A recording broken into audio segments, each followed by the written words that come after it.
Bismillahirrahmanirrahim. Assalamualaikum warahmatullahi wabarakatuh.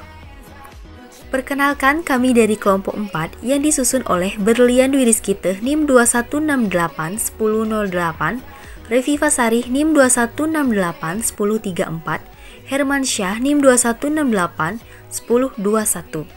Kami akan menjelaskan mengenai materi problematika penerapan pembiayaan dengan akad mudharabah pada perbankan syariah, mata kuliah Manajemen Keuangan Islam, dosen pengampu Bapak Rahman Arifin, Magister Ekonomi, Program Studi Ekonomi Syariah, Fakultas Syariah dan Ekonomi Islam, Institut Agama Islam Negeri Curug.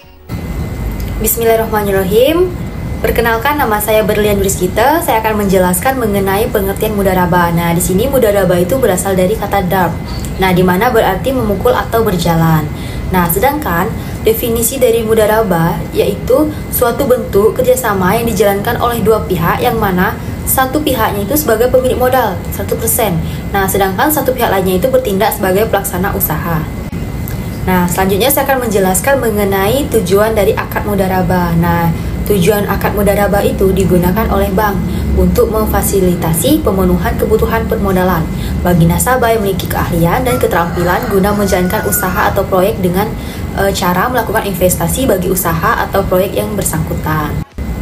Baiklah, selanjutnya saya akan menjelaskan mengenai ketentuan mengenai hukum pembiayaan dalam mudharabah. Nah, terdapat ada 4 ketentuan. Nah, yang pertama itu mudharabah boleh dibatasi pada periode tertentu.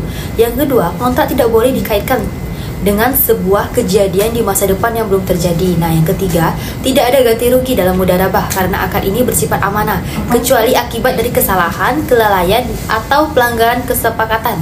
Dan yang terakhir, yaitu yang keempat, jika salah satu pihak tidak menunaikan kewajibannya atau terjadi perselisihan di antara kedua belah pihak, penyelesaiannya itu dilakukan melalui badan arbitrase syariah. Nah, setelah tidak tercapainya kesepakatan melalui musyawarah. Baiklah, itulah penjelasan dari saya. Selanjutnya akan dijelaskan oleh rekan saya yaitu Reviva Sari. Terima kasih.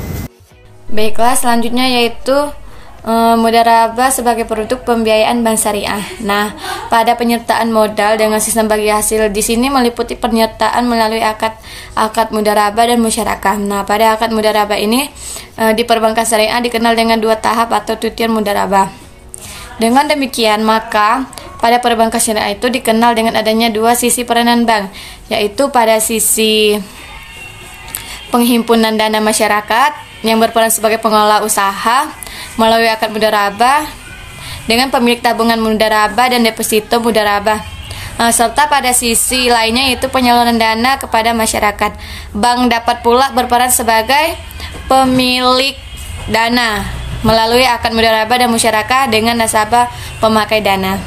Nah, akad mudharabah ini dilakukan antara bank dengan pemilik tabungan mudharabah dan deposito mudharabah, membawa konsekuensi risiko bagi pemilik dana, kemungkinan ruginya usaha bank. Namun, risiko ini relatif lebih ringan karena ketatnya pengawasan bank sentral kepada sektor perbankan. Baiklah, di sini saya akan menjelaskan tentang problematika penerapan pembiayaan akad mudharabah pada perbankan syariah. Nah, di sini dibagi menjadi 2, yaitu terdapat pada aspek eksternal dan aspek internal. Nah, pada aspek eksternal ini dibagi lagi menjadi 3. Yang pertama yaitu pengertian akad mudharabah. Yang kedua yaitu terdapat pada institusional, dan yang ketiga yaitu terdapat pada aspek kejujuran. Nah, yang pertama yaitu aspek pengertian akad mudharabah. Nah, akad mudharabah itu merupakan akad yang kerjasama antara dua belah pihak, di mana satu sebagai penyedia modal atau saibul mal, dan yang pihak kedua yaitu sebagai mudharib atau pekerja. Nah, seiring berkembangnya zaman, akad mudharabah ini tidak mempunyai konsistensi akan definisi yang diberikan, karena banyak di Timur Tengah, Eropa, dan Afrika Utara itu berbeda dalam penyampaian atau mendefinisikan akad mudharabah itu sendiri. Selanjutnya yaitu yang kedua, institusional. perbankan syariah merupakan perbankan yang berlandaskan dengan syariat-syariat Islam, di mana terdapat akad-akad. Salah satu akad yang dijalankan dalam perbankan syariah yaitu akad mudharabah. Nah, akad mudharabah ini sudah saya jelaskan tadi, satu pemilik modal dan satu pekerja.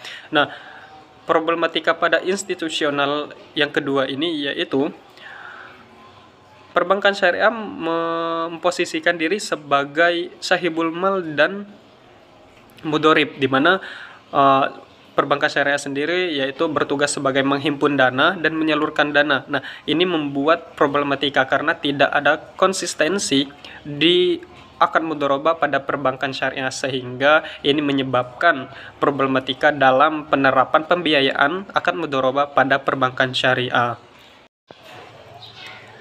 Yang ketiga yaitu problematika terdapat pada aspek kejujuran.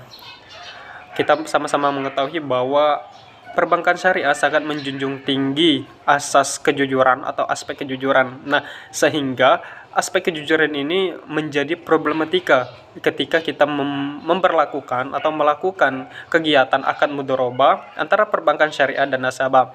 Kenapa aspek kejujuran itu termasuk ke dalam problematika? Karena ketika kita melakukan kerjasama dengan perbankan syariah, misal kita sebagai mudharib dan perbankan syariah itu sebagai sahibul mal. Nah, ketika melakukan kerjasama tersebut kita harus menjunjung tinggi aspek kejujuran, karena ketika kita tidak jujur maka perbankan syariah itu tidak mengetahui apa yang kita lakukan, karena tugas perbankan syariah yaitu memberikan modal kepada kita dan kita sebagai pengelolanya. Nah, kenapa aspek kejujuran itu menjadi problematika? Karena ketika kita sebagai pekerja itu tidak jujur, maka perbankan itu tidak mengetahui. Maka ini perlunya pihak ketiga untuk mengawasi kinerja kita supaya aspek kejujuran itu tidak menjadi problematika di dalam akad mudharabah, terkhusus di perbankan syariah.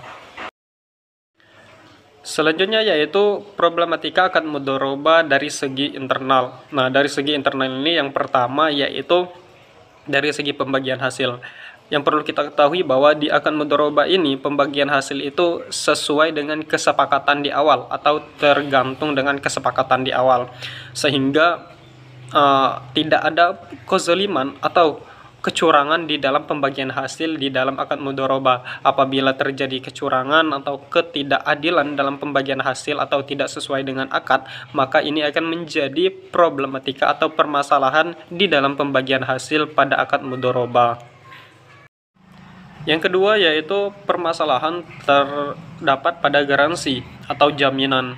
Hakikatnya ketika kita melakukan kerjasama pada akad mudharabah, jaminan atau garansi itu ditiadakan, itu pada hakikatnya, karena secara definisi akad mudharabah itu sendiri yaitu kerjasama antara dua belah pihak, di mana pihak pertama sebagai penyedia modal dan yang kedua yaitu sebagai pekerja. Nah, semakin berkembangnya waktu dan semakin berkembangnya zaman, nah akad mudharabah terkhusus di perbankan syariah itu menggunakan jaminan. Karena kenapa? Karena untuk meminimalisirkan kebohongan, karena ketika tidak diberikan jaminan atau agunan, banyak masyarakat itu lalai dalam melakukan tugas dan fungsinya masing-masing.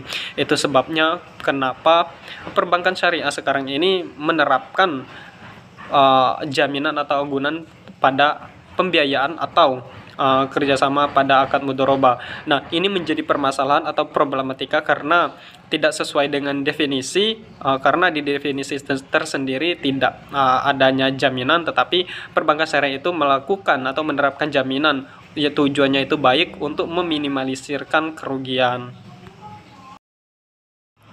Selanjutnya yaitu penetapan masa kontrak. Nah, di dalam akad mudharabah sendiri atau pembiayaan mudharabah, ulama fikih sepakat bahwa tidak ada batasan waktu di dalam kerjasama akad mudharabah. Akan tetapi yang perlu kita ketahui bahwa di perbankan syariah itu memberlakukan waktu.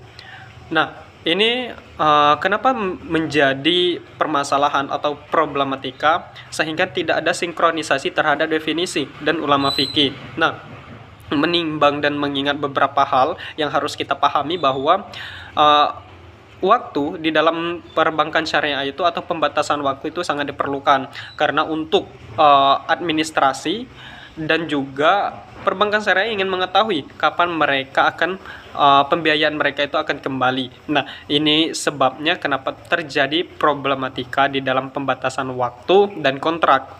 Nah, tujuan perbankan syariah membatasi atau memberikan waktu itu juga baik karena mereka juga ingin mengetahui administrasi yang jelas supaya untuk pelaporan keuangan itu jelas di dalam akad mudharabah terkhusus pembiayaan di perbankan syariah. Baiklah, itulah penjelasan dari kelompok kami. Terima kasih. Wassalamualaikum warahmatullahi wabarakatuh.